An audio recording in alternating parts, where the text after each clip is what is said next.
6월 3주차 씹어먹는 영화 뉴스를 시작하겠습니다.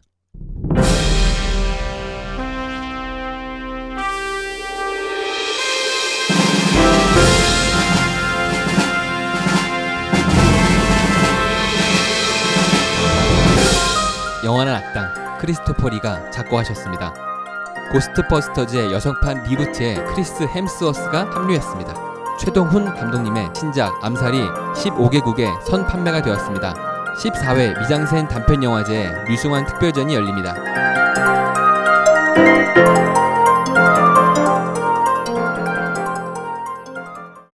안녕하십니까. 6월 3주차가 시작되었네요.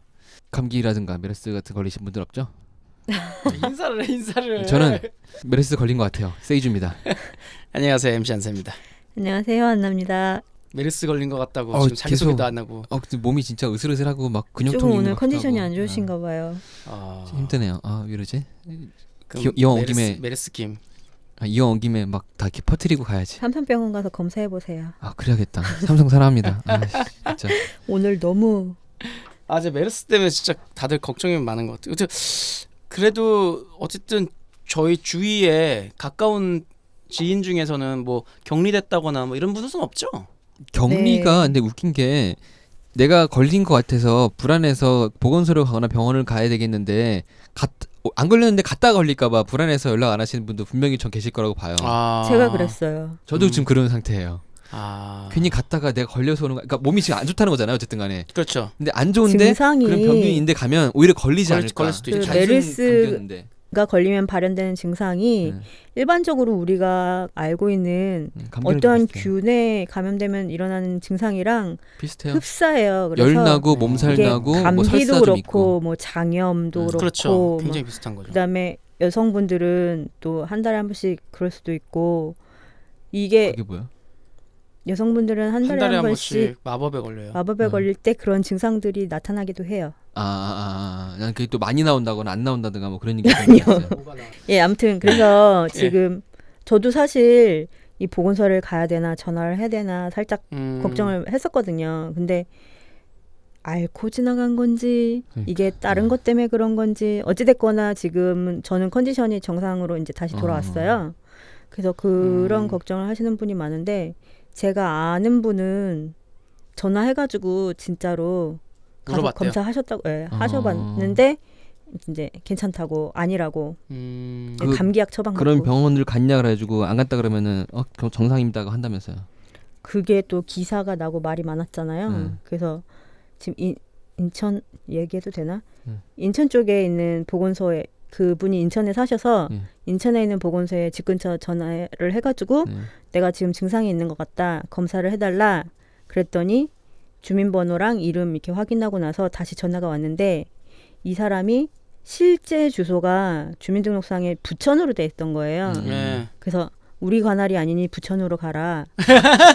그래서 역시. 부천에다 전화를 했더니 부천에다 할 게 아니라 인천 거기 가까운 데 가서 해라. 살고 있는 데서 해라. 네, 그래서 이 기대를 사람이 저버리지 않아. 방송에 얘기를 한 거예요, 그거를. 그래가지고 급하게 이제 부천에서 사람이 나와가지고 인천까지 와서 이분을 모셔갔대요. 근데 인천에서는 부천에서 우리가 업무 협조 요청을 받은 게 없어서 어쩔 수 없었다라고 얘기를 하는데 사실상 이런 경우도 되게 많을 것 같아요. 네. 맞죠.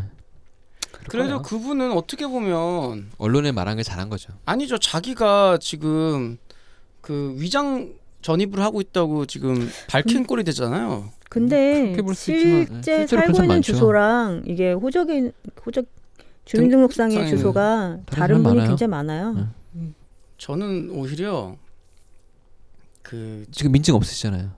아니요. 저는 오히려 전 간첩 아니에요. 대한민국 저는 국민이 오히려 아닌가? 그런 거 있잖아요. 그 원룸을 이렇게 전전하다 보면 주소가 자꾸 바뀌잖아요. 그죠. 근데 저희 부모님은 한 곳에서 사시잖아요. 굉장히 오랫동안. 전 주소가 거기 돼 있으면 되게 편하거든요. 그렇죠. 생각해 보세요. 그럼 뭐 주소가 계속 바뀌어서 우편물 계속 옮겨가고 뭐 나중에 잊어버리고 이럴 일이 없단 말이에요. 그냥 집에 가서 부모님이 모아놓으면 제가 한꺼번에 그냥 보면 되잖아요. 근데 왜 그 주소 자꾸 바꿔야 되냐고요. 짜증나게. 님이 집이 없어서 그래요. 부모님 주소 그러네요. 하세요. 위장 전입이에요. 그것도 제가 있는 곳에서 해야 돼요. 실제 근데 집이 자가주택 소유가 아니잖아요. 그냥 월세잖아요. 네. 그러면은 굳이 그렇게 하지 않아도 되지 않나? 그렇게 안 해도 안 될 되지만 걸요? 네. 아니야. 근데 이제 저기 보증금 안 띄려고 저걸 해야 되죠. 네네네. 그렇죠. 확정 그것도 있고. 뭐죠? 그거? 전입신고하고 네, 전신고하고 뭐 해야 이런 거 되잖아요. 하고. 너무 불편한 거야. 그냥 전신고 하더라도 내가 국세청이나 아니면 뭐나 거기에 다 그냥 그 집으로 하면 자꾸 바뀐 집들을 막 계속 가고 또 바뀌면 또 하고 막 이러니까 그러네요. 그 일을 되게 여러 번 하는 거예요. 굉장히. 정부에 대해서 이렇게 안 좋은 얘기 하지 마세요. 들으시는 분들 기분 나빠요. 아니요. 그냥 전 정부와 삼성을 사랑합니다. 사랑이 넘치는 사랑이 스튜디오입니다. 넘치네요. 네. 내가 메르스에 걸렸다고 한들 난 그분들한테 이렇게 힘든 업무를 주고 싶지 않아서 내가 메르스 걱정되는 게 아니고 연락하고 싶지 않아요. 네, 어쨌든 뭐 어쨌든 인터뷰를 하셨다 그러고 뭐 그분은 그런 고생을 하셨다고 하니까 뭐 저희가 소개시켜 드렸습니다. 자, 1922년 5월 27일에 태어나 영국 특수부대 SAS 활동을 하며 검수를 배운 한 남자가 배우 생활을 시작해 2015년 6월 7일 93세의 나이로 작고하기 전까지 278편의 영화에 출연을 했습니다. 와, 피는 안 이어져 있지만 친족의 재혼으로 007의 원작자인 이안 플레밍과는 사촌 관계였던 그는 최다 악역 출연으로 기네스북에 등재도 되었으며 귀족식 영어를 비롯해 독일어, 프랑스어, 이탈리아어, 스페인어, 스웨덴어, 러시아어, 와. 그리스어 등을 할 줄 알며 심지어 반지의 제왕의 저작자 톨킨이 만든 요정족 언어 퀘냐와 사이어인의 언어인 라틴어까지 총 10개의 언어를 구사할 줄 알았습니다. 와. 반지의 제왕의 이야기를 하자면 그가 반지의 제왕을 처음 손에 잡은 뒤로 작고하기 전까지 매년 한두 번씩 반지의 제왕을 완독할 정도로 반지의 제왕의 덕후였으며 실제로 원작자 톨킨을 만나 간달프 역으로 가장 잘 어울리는 배우라는 칭호까지 얻어냈습니다. 영화 반지의 제왕을 찍을 당시 피터 잭슨 감독에게 영화에 대해 내외적으로 많은 조언을 줬으며 하지만 그가 맡은 역할은 간달프가 아니라 사루만이었고 앞서 말한 이 대배우는 크리스토퍼 프랭크 카랑디니 리 경으로 흔히 크리스토퍼 경으로 부르는 배우이자 기사입니다. 반지의 제왕 캐스팅 제의가 왔을 때만 해도 자신은 간달프라고 확신했던 크리스토퍼 리는 피터 잭슨에게 항의를 하려고 했으나 간달프가 이안 맥켈런 경이라는 소리를 듣고 그가 자신보다 더 어울린다며 바로 인정을 했다는 뒷얘기가 있습니다. 이분이 아까 말씀드렸다시피 영국 특수부대 SAS 네. 활동을 했다고 했잖아요. 이게 유일하게 특수부대 중에 펜싱이라든가 검수를 가르쳐주는 그런 특수부대래요. 그래서 여기서 검수를 제대로 배우셨기 때문에 스타워즈에서 이제 검술 격투 장면 있잖아요. 광선검. 이게 81세의 나이로 찍었는데 대역 없이 본인이 직접 다 하셨다고 하더라고요. 그리고 굉장히 멋있는 분이시네요. 그러니까요. 그래서 언어 제가 말씀할 적에 두 분이 다 대단하다 하셨는데 65년에 푸만추 성이라는 영화가 있는데 여기서 중국인 악당 푸만추를 연기했대요. 근데 여기서는 영어가 아닌 중국어로 대사를 다 했고요. 만주어가 필요할 때는 만주어로 대사를 했대요. 그리고 73년에는 워커맨이라는 영화에 나왔는데 이거는 자기가 너무 좋아하는 영화, 이게 너무 마음에 든다고 무료로 출연하기도 하고요. 이게 되게 쉽지 않잖아요. 대단한 분이네요. 근데 이 영화가 좀 잘 안 되기도 했거든요. 대신에 이제 보시는 분들은 되게 좋은 영화다라고 평가를 많이 한다고 해요. 저도 이제 보려고 하다가 몇 번 기회가 없어서 못 봤는데, 그리고 007 시리즈의 이제 사촌이라고 했는데 거기서도 악역을 맡은 적도 있고요. 심지어 2004년에 83세의 나이로 에픽 메탈 밴드 음악에 참여한 적이 있어요. 와. 메탈 밴드 음악에 83세가. 그리고 나서 마음에 들었는지 2년 뒤에 2006년에 솔로 앨범 1집을 발매를 해요. 멋지다. 대단하죠? 그리고 나서 2010년에 헤비 메탈 앨범도 냈고요. 그리고 90살 자기 생일에도 메탈 음반을 냈어요. 그리고 이 활동이 지금 작년까지 2014년까지 이어졌었어요. 와. 정말 대단하신 분이에요. 저는 간달프 할아버지를 굉장히 좋아했었는데 이분도 진짜 멋진 분이시네요. 장난 아닌 거죠. 저는 그런 생각을 많이 합니다. 우리가 사실 수명도 많이 늘어났고 그래서 제 2의 인생, 제 3의 인생, 제 4의 인생을 다 살 수 있다고 생각하고 있거든요. 네. 그래서 저는 뭐 지금 제가 하는 일도 뭐 한 가지만 하지 않고 여러 가지 재밌으라고 하고 있는데 뭐 나중에는 진짜 저도 막 배우도 한번 해보고 싶고 야동 배우 같은 거. 작가도 해보고 싶고 아니. 그 세이저 씨 꿈꾸는 거 아니에요? 세이주 씨는 배우 그쵸 맞아 야동 배우가 오늘 되는 게 컨셉이 꿈이라고 계속 했어요. 그쪽으로 가는 것 같아요. 세이주 씨가 요즘 제가 지금 발전기예요. 몸이 좀 안 좋아서 막 그러네요. 그래서 뭐- 열이 나나? 예, 그래서 뭐 많이 해보고 싶고 막 진짜 해보고 싶은 게 많아요. 근데 그거를 언젠가는 하나씩 이룰 기회가 올 것 같은 거예요. 왜냐면 수명이 늘어나니까. 수명이 늘어나는 만큼 우리가 맞아요. 많은 걸 할 수. 아니 진짜 80살에 헤비메탈 밴드를 하고 싶을 수 있어요. 맞아요. 예, 그럼 해보는 거죠. 근데 그렇죠. 할 수 있는 그런 에너지를 계속 가질 수 있는 그런 사람들의 그게 되게 부러운 거죠. 심지어 이 앨범 한번 어떻게 검색해서 들어보시면 좋아요. 예. 정말 연세가 안 느껴지게 정말 그 이미지 자켓 이미지도 너무 멋있어요. 근데 제가 이 검색을 지금 좀 해봤어요. 저 고인이 되셨으니까. 근데 이제 많은 분들이 이 추모의 글을 올리시고 간달프가 사망. 그래요? 잘못 알고 계세요. 잘못 근데 그렇게 그분도 지금 몸 상태가 너무 안 좋으셔가지고 진짜 맞아요. 오늘 내일 하신다고 하는 게 과언이 아닐 정도로 많이 안 좋으시거든요. 네. 무슨 암이신가 그러실 거예요 지금. 네. 그렇군요. 간달프가 아니라 사로만이죠. 네. 사로만. 실제로 사람만인데 그 간달프 역할을 맡았던 이안 맥켈런 경이 몸 상태가 얼마나 안 좋냐면 도어를 기다리며라는 그 극을 네네. 그 미국에서 했는데 그걸 하다가 이제 쉬는 시간에 잠깐 나와서 벤치에 이렇게 누워 있었대요. 네. 그랬더니 노숙자인 줄 알고 사람 돈 주고 지나갔다고. 어. 그래가지고 그게 너무 재밌는 나머지 틈만 나면 나와가지고 노숙자처럼 거기 누워 계셨다고. 그래서 돈 벌어 왔다고 막 애들 먹어 사주고. 그 정도로 겉모습은 정말 힘들어 보이시는 힘들어요. 거죠. 근데 너무 유쾌하신 분이라. 두분 다 경이라는 칭호를 갖고 계신 거예요? 네, 그 영국에서 기사 칭호를 받은 사람이 경이라는 칭호를 받죠. 실제로 그러니까 음. 원래 이분도 그 귀족 가문이신데 네. 그 기사 자귀를 받으신 거예요. 배우가 되셨구나. 네, 그러니까 그러고. 배우 활동을 하면서 기사 자귀를 받으셨어요. 하면서 로얄 패밀리셨군요. 그렇죠. 원래 로얄 패밀리고 진짜 스스로도 로얄이 되셨죠.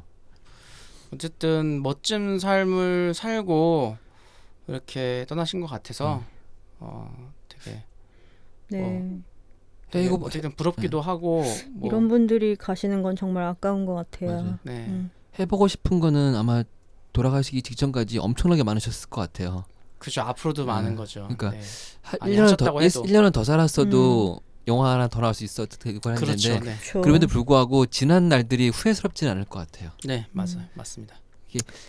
말이 그렇다는 거지 278편 영화를 찍었다는 거는 네.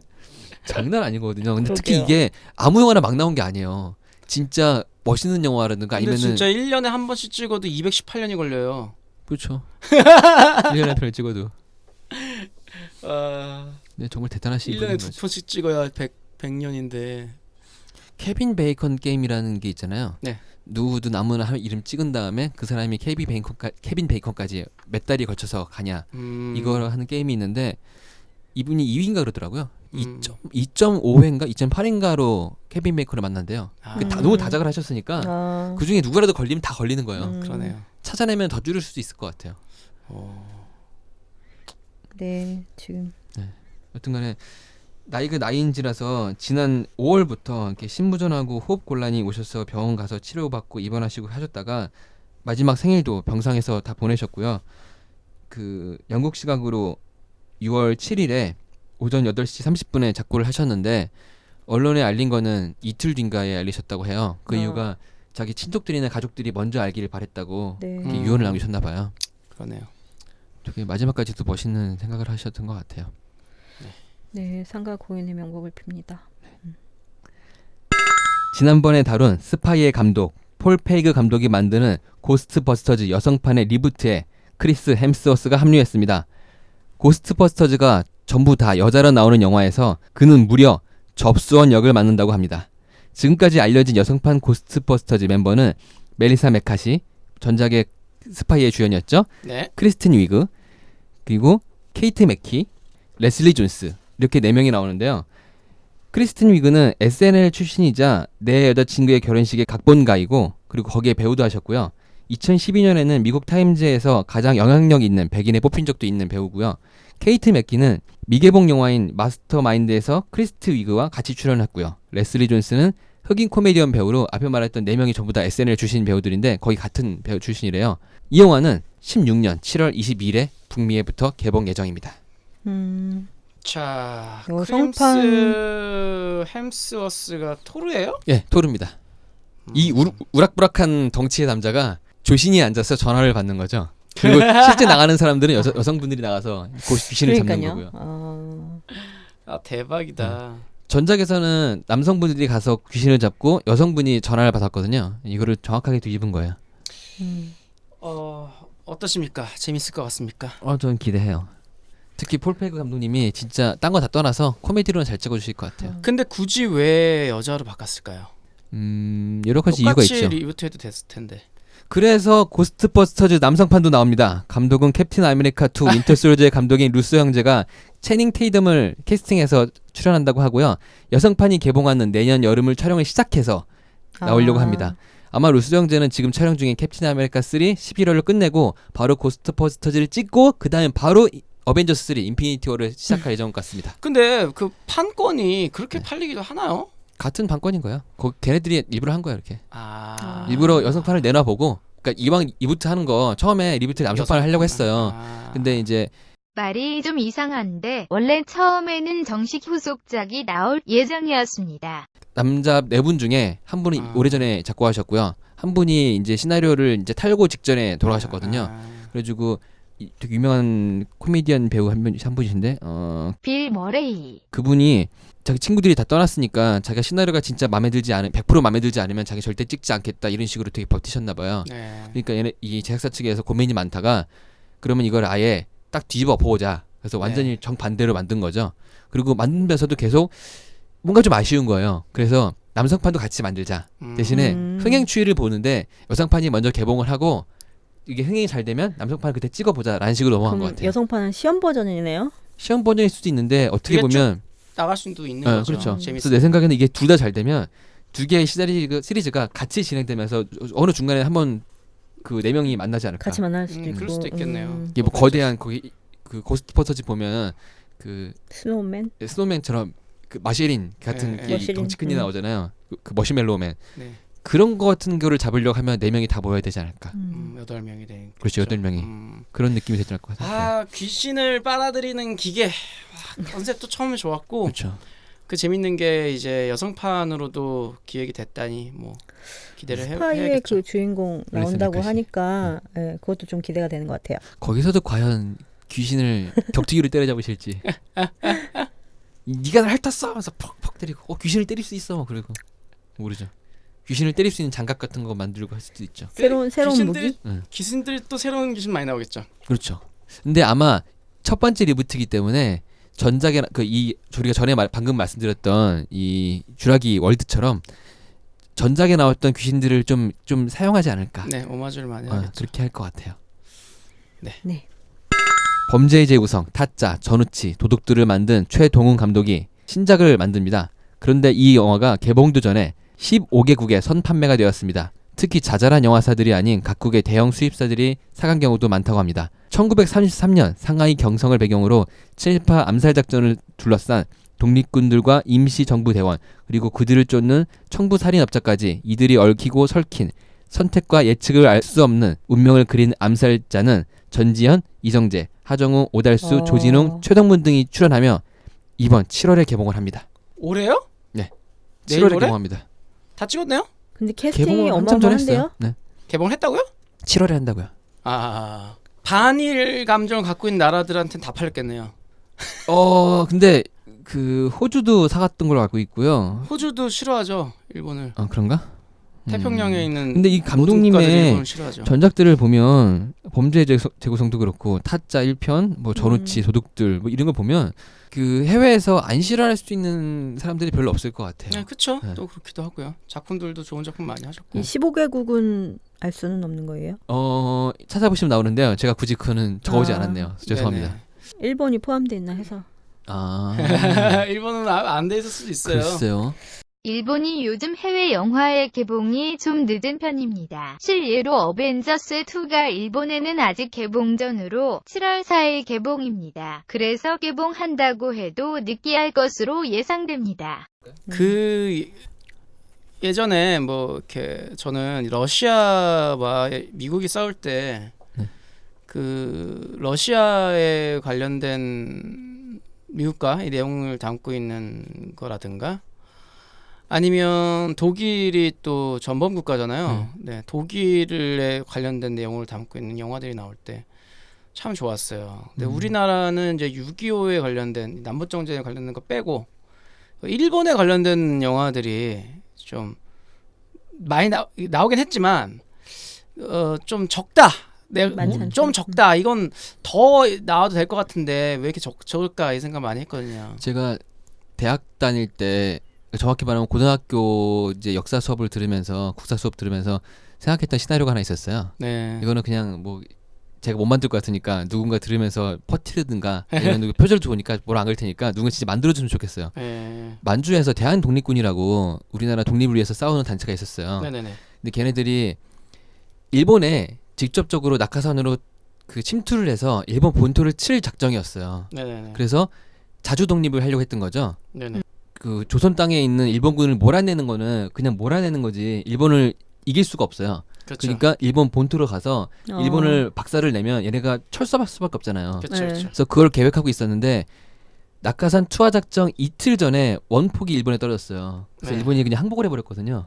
네네. 그래서 역사를 조금 바꾸는 거죠. 원폭을 밀었거나 아니면은 뭐 비행기든 뭐든 간에 날아오는 원폭을 중간에 일부러 그 대한독립군이 격추시켰거나 하면서 실제로 우리가 자주 독립을 했으면 역사가 어떻게 바뀌었을까 비슷한 게 로스트 메모리즈라는 영화 개봉했었어요. 맞아요. 로스트 네. 메모리즈가. 그래가지고 제가 그 이 감독님하고 제작자분을 만나가지고 제가 이런 얘기도 하면서 되게 막 따졌거든요. 이거를 왜 그런 식으로 풀었냐. 그래서 그분들도 여러 가지 이야기를 해주셨는데 그분들도 하시는 말씀이 그랬어요. 되게 아이디어 좋은 것 같은데 이걸 한번 해보면 좋겠다.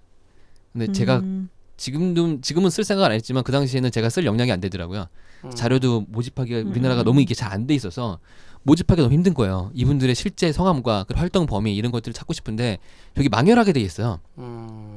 그래서 되게 안타까웠던 기억이 있어요. 아마 네. 중국어를 제가 할 줄 알면 중국들 찾으면 잘 나왔겠죠. 그러네요. 어쨌든 저는 그 독일에 관련된 영화가 많이 나오듯이 네.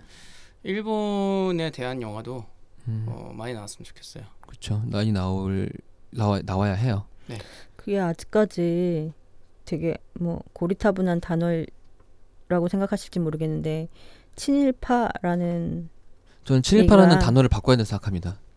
친일은 할 수 있어요. 저도 일본 좋아요. 근데 그분들은 민족 반역자들이에요.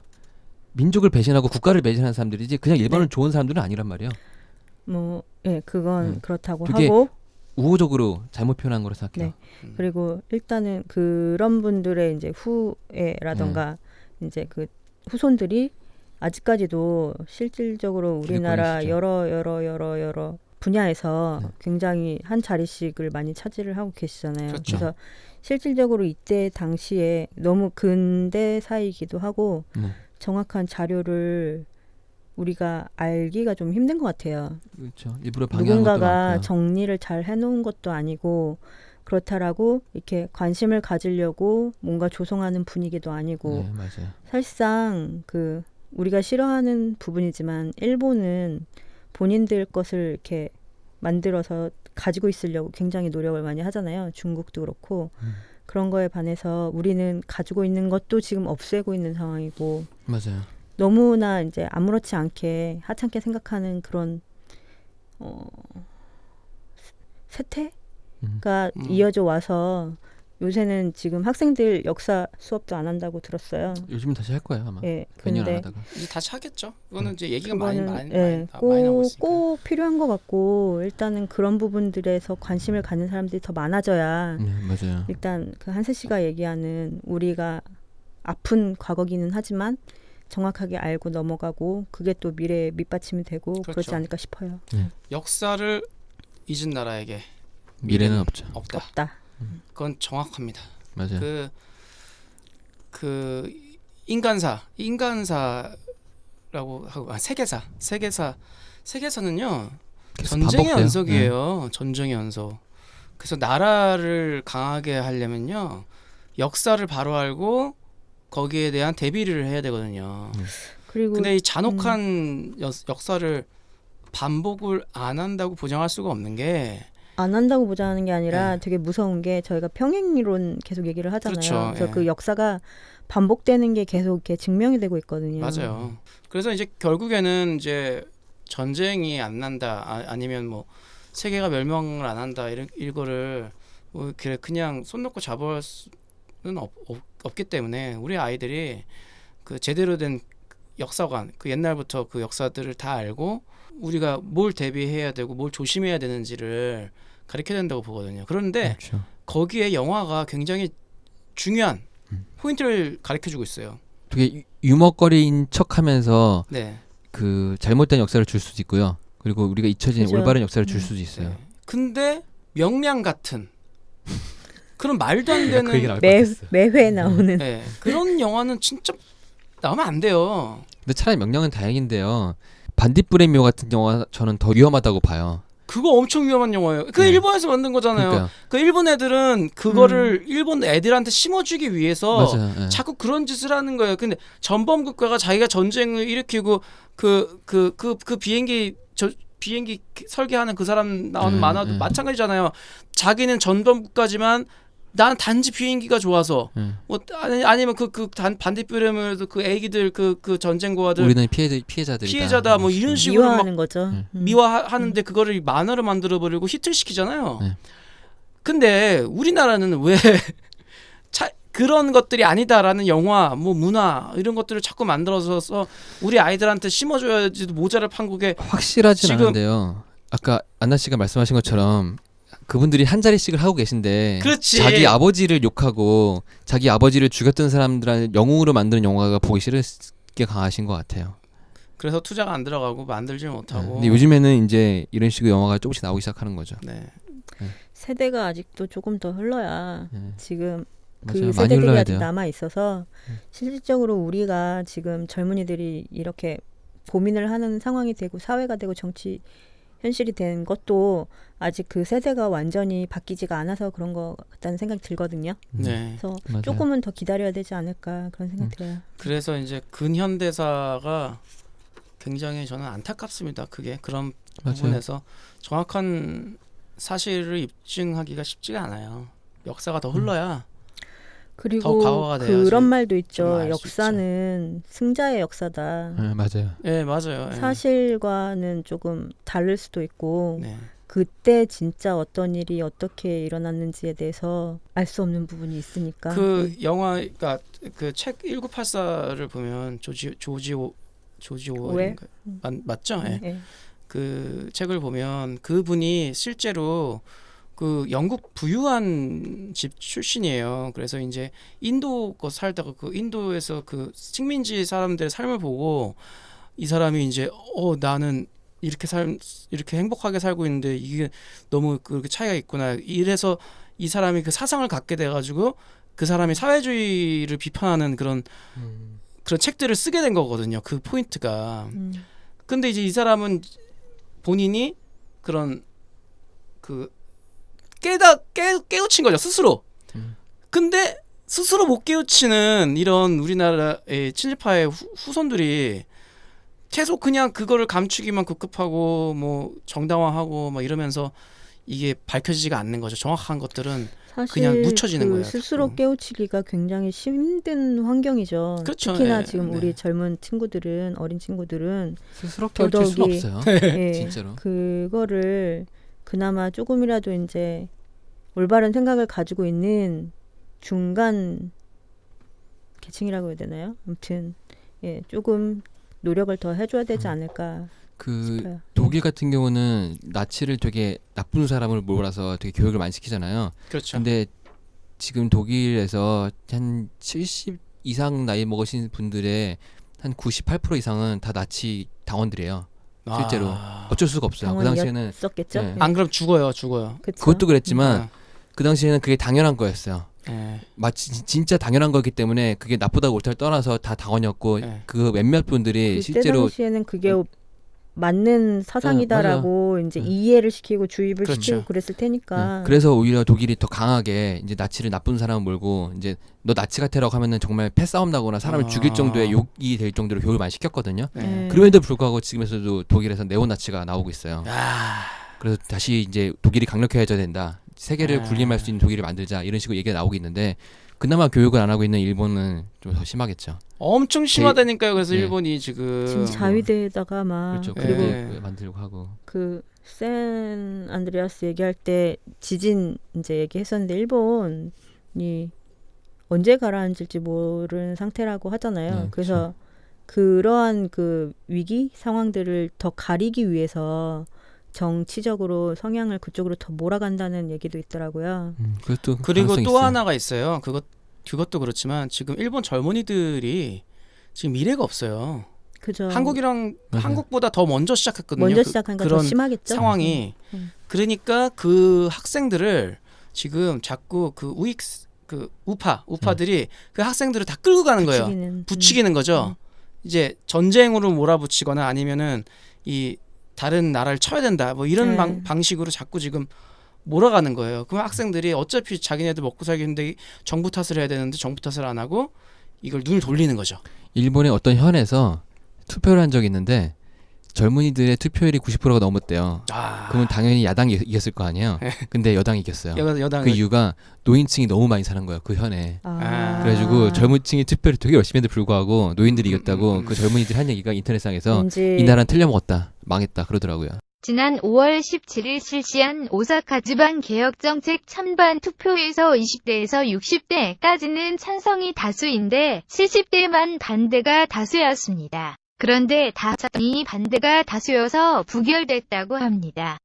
우리나라 지금 되게 지난 위험한 게요. 선거가 지금 기억이 아시아권이 나네요. 장난이 아니에요. 그러니까요. 지금 중국도 그렇고 일본도 그렇고. 한국도 그렇고 홍콩도 전부 그렇고 우파가 지금 대만도 그렇고 꽉 잡고 있거든요. 그러면 이거는 전쟁으로 가는 지름길이에요, 사실은. 근데 전체적으로 경제가 어렵기 때문에 보수주의자들이 과연 우리나라에 보수가 있는지 모르겠지만 보수주의자들이 이거를 잡는 게 당연한 거예요. 네, 당연히. 왜냐하면 진보주의자들이 뭔가 잡아서 뭔가 새로운 거를 개척한다고 했을 때 그게 실패하면 그 사람들이 얻을 피해는 더 커질 수 있는 거거든요. 네, 그래서 네. 일단 이만큼이라도 안주하고 싶은 상태인 게 이 상태인 게 정말 당연한 거예요. 근데 그거를 뭐라고 할 수는 없지만 그래도 이제 젊은 이들 입장에선 1, 2년 살고 죽을 게 아니고 앞으로 남은 여생을 이민을 가면 상관없겠지만 그 나라 자신이 속하는 그 나라의 애국심을 가지고 산다고 하면 뭐 보수를 찍든 진보를 찍든 그걸 떠나서 진짜 자기 생각에 올바른 거를 공부를 해보고 좀 알아낸 다음에 거기에다가 투표를 하거나 그렇죠. 지지하는 게 맞다고 생각합니다. 저는 그거에 더 플러스 알파로 네. 그러니까 자기의 상황, 그렇죠. 내 맞아요. 상황을 대입해서 그 정당이나 어떤 인물을 지지해야 된다고 보거든요. 좌우를 안 따지고. 엠산세 씨는 집이 상당히 잘 사심에도 불구하고 야당을 지지하시잖아요. 아니 야당을 지지하시면 되게 편안한 그렇지 않아요. 극락왕생을 할 수 있어요. 저는 야당을 지지했다가 발언을 한 적이 없어요. 아 그래요? 한 번도. 저는 그냥 여당을 지지하시는 것도 아니잖아요. 전 제가 지지하는 사람을 지지해요. 그러니까 인물이죠, 인물. 저는 그 당보다는 사람이 여자친구, 가지고 여자친구. 있는 사상, 공약 이런 걸 보고 여자친구 사실 내가 보기엔. 저는 인물을 굉장히 지지하는 편이에요. 그래서 그 인물이 얼마나 똑똑한가 아니면 뭐 얼마나 멍청한가 이런 것을 먼저 파악하는 걸 좋아해요. 그 다음에가 공력이에요. 뭐 이러는 맞아요. 건데 정말로 저 사람은 뇌가 있을까라는 생각을 가지는 정치인들이 분명 있잖아요. 그럼 그 사람을 지지하면 안 돼요. 나만 그 사람 떠오른 거 아니지? 아니 무슨 말이야. 나만 아니, 그런 거 아니지? 근데 많은 사람들이 지지를 해. 그리고 지지하는 이유를 물어봐. 근데 그 이유도 없어. 이러면 그게 이상하다고 얘기를 하는 것 뿐이지 나는 막 근데 어떤 당을 지금 지지하거나 이러지 않아요. 그런 얘기가 있어요. 사실 정치에서는 1 더하기 1은 2가 아니다. 귀요미죠. 귀요미 아니에요? 아니? 미안 죄송해요. 제 몸이 많이 안 좋아요. 그래서 지금 우리가 되게 눈여겨봤던 몇몇 분들이 정치에 입문해서 망가지는 모습들을 굉장히 많이 보잖아요. 아 요즘 많이 보죠. 그래서 요즘 또 특히 내가 많죠. 생각하는 바대로 내가 지금 이렇게 가졌던 사상대로 밀고 나가려고 해도 안 흘러가. 사실 대중들이- 당이라는 게 있고 네. 내 개인적인 입장이 아닌 당의 입장, 그다음에 뭐 지역의 입장 이런 게 있기 때문에 절대로 1 더하기 1이 2가 될 네. 수가 없는 그러니까 상황이에요. 당도 내 마음대로 안 되고 그렇다고 대중들도 내 마음대로 끌어지지가 그쵸. 않아. 근데 그렇다고 그래갖고 이 사람이 화가 나지. 아, 저 대중들은 과연 IQ가 있을까? 그 그러니까 말을 거꾸로 하면 눈 밖에 나요. 그러니까 근데 그런 말을 하면 안 돼. 네. 그래갖고 이렇게 막 어르고 달래야 돼. 어르고 달래야 되는데 어르고 달래려는 방법이 또 어이없는 방법을 써야 돼. 그 사람들의 근데 득을 그런 줘야 되는 방법도 거죠. 그나마도 진짜 방법 같은 알고 거죠. 하면 예. 다행인데 그런 방법도 잘 모르고 그래서 이제 신입 초짜로 정치 바닥이라고 해도 되나? 들어가서 이제 뭔가를 하려다가 망가지는 분들이 많으시고 네네. 사실 지금 뭐 뉴스 앵커를 하시고 뭐 진짜 한 자리 똑똑하다, 저 사람 굉장히 스마트하다라고 생각했던 분들도 어이없는 상황이 돼서 이제 물러나고 하는 경우들이 많이 생기는데 그렇죠. 일단은 무슨 얘기하다 여기까지 흘러왔죠. 아니 그래서 저는 그 정말 저희 그 최동훈 감독님의 신작 네. 암살 이야기하다가 표창원 그 전 경찰대학교 교수님 그분이 이제 관뒀잖아요. 네 그러니까 그거 간들 때도 이런 제자가 그 저는 인터뷰를 봤어요. 그러니까 타lem에서 나와서 얘기하는 걸 봤어요.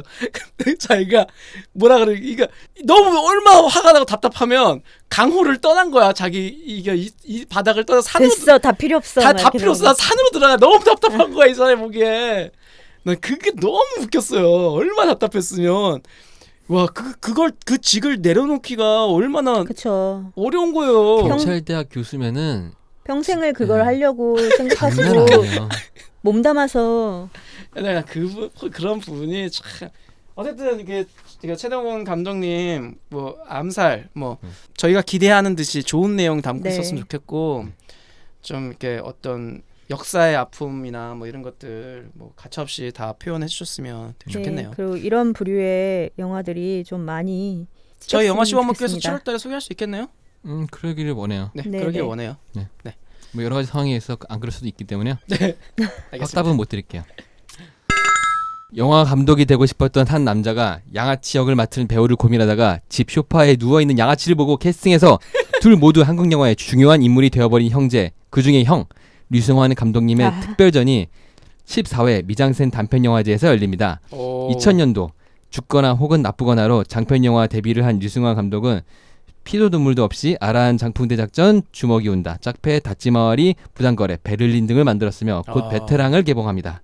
이처럼 한국 영화에 손꼽히는 액션 영화의 장인인 그가 특별 초청 프로그램으로 마련된 류승환 단편 특별전에서 류승환 감독 마스터 클래스도 준비하고 있어서 류승환 감독님의 덕후들은 잔뜩 기대를 하고 있습니다. 14회 미장센 단편 영화제는 6월 25일 개막하며 15년 최고의 단편 영화들에 도전하는 57편의 한국 단편 영화가 상영되는 그런 영화들이 많이 준비되어 있으니까요. 25일 목요일부터 7월 1일 수요일까지 아트나인, 메가박스, 이수 등에서 관람하실 수 있습니다.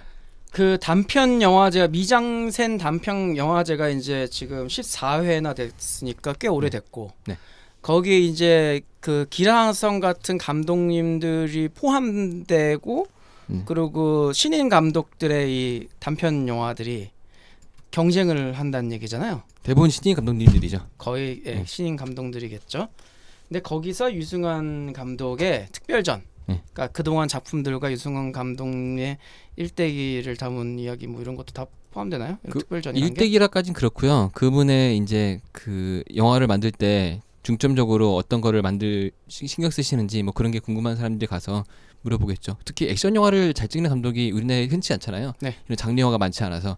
근데 그거를 찍고 싶어하는 많은 연출 지망생들 그런 사람들이 가서 이 덕후들이 가서 이제 물어보겠죠. 아마 이런 얘기 하실 것 같아요. 자기 능력이 없으면 동생을 액션을 잘 찍을 수 있는 그런 무술 감독을 둬라. 정동 감독님 같은 그런 모든 게 다 해결된다. 이런 식으로 말씀하실 수도 있고요. 어쨌든 궁금하신 분들은 미장센 단편 영화제 꼭 한번 찾아가서 특별전 보시기 바랍니다. 네.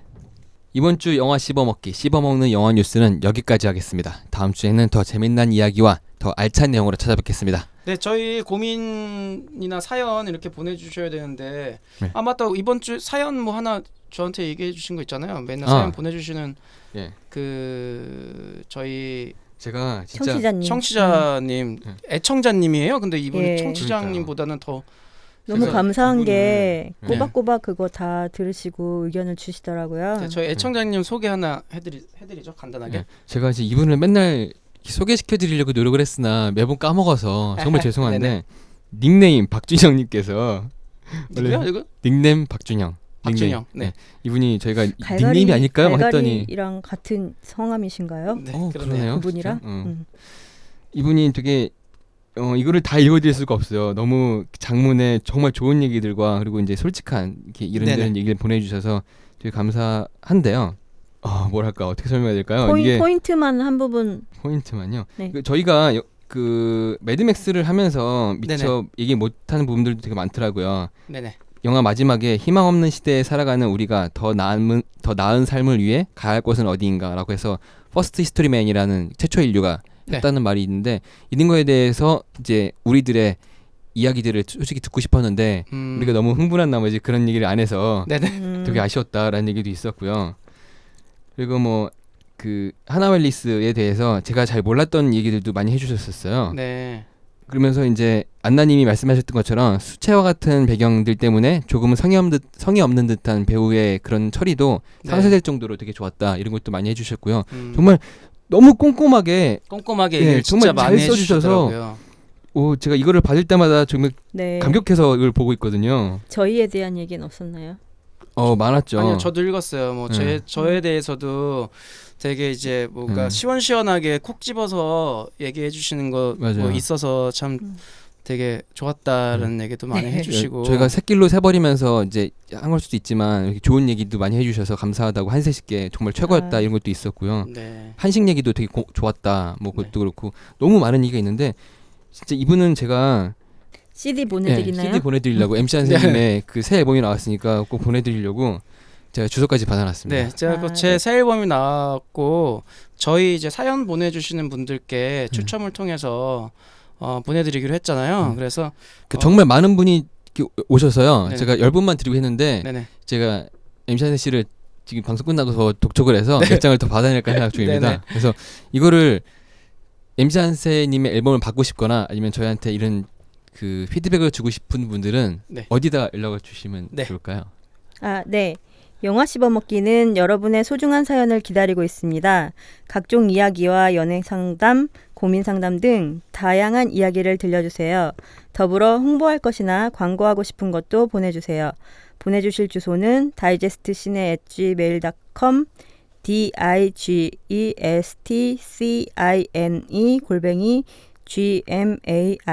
digestcine@gmail.com입니다.